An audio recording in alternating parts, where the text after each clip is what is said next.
8 மணிக்கெல்லாம் ஒரு போட்டோ அனுப்பி அது என் மாமா போட்டோ, அது என் மாமா போட்டோ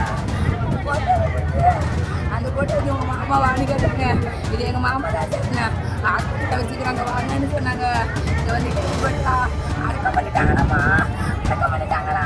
ஒரு புள்ள இருக்கு, பொண்டாட்டி இருக்கு, ஒரு புள்ள இருக்கு, பொண்டாட்டி இருக்கு, அம்மா இருக்காங்க, அக்கா தங்கச்சி இருக்காங்க. யாரும் இல்லை அடக்கம் பண்ணிட்டாங்க நாயம்மா.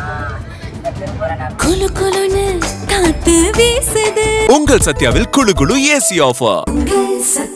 அனாதை சடலம் என கருதி நல்லடக்கம் செய்யப்பட்ட கணவரின் உடலை தோண்டி தங்களிடம் ஒப்படைக்க வேண்டும் என மனைவி கண்ணீர் மல்க மாவட்ட ஆட்சியரிடம் மனு அளித்த சம்பவம் சோகத்தை ஏற்படுத்தியுள்ளது.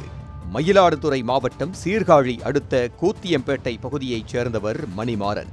இவருக்கு சித்ரா என்ற மனைவியும் 9 வயதில் ஒரு மகளும் உள்ளனர். மணிமாறன் கடந்த 10 ஆண்டுகளாக திருப்பூர் கவுண்டம்பாளையம் நாள் ரோடு பகுதியில் உள்ள ஒரு தனியார் கான்கிரீட் நிறுவனத்தில் தொழிலாளியாக பணிபுரிந்து வந்துள்ளார். கடந்த 14ஆம் தேதி மணிமாறன் தனது மனைவியுடன் தொலைபேசியில் பேசியுள்ளார். அதன் பிறகு அவரது செல்போன் ஸ்விட்ச் ஆஃப் செய்யப்பட்டுள்ளது.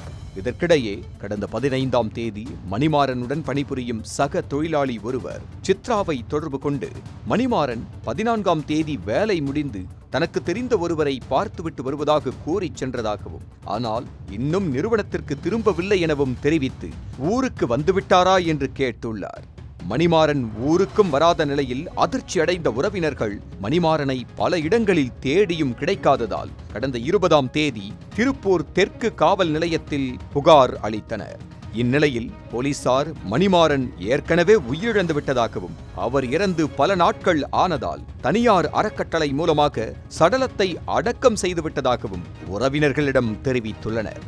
இந்த தகவலை கேட்டு அதிர்ச்சி அடைந்த அவரது மனைவி உட்பட உறவினர்கள் திருப்பூர் மாவட்ட கலெக்டர் அலுவலகத்திற்கு மனு அளிக்க வந்திருந்தனர். இதுகுறித்து மணிமாறனின் உறவினர்கள் கூறுகையில், மணிமாறன் காணாமல் போனதாக ஏற்கனவே புகார் அளித்துள்ள நிலையில் அவர் சடலமாக மீட்கப்பட்டிருந்தால் அது குறித்து தங்களுக்கு ஏன் தகவல் தெரிவிக்கவில்லை என கேள்வி எழுப்பினர். மேலும் அவர் எங்கிருந்து சடலமாக மீட்கப்பட்டார் அல்லது அவர் கொலை செய்யப்பட்டாரா, உறவினர்களுக்கு தெரியாமல் சடலத்தை அவசரமாக அடக்கம் செய்ய வேண்டிய அவசியம் என்ன என்று பல்வேறு சந்தேகங்களை எழுப்பினர்.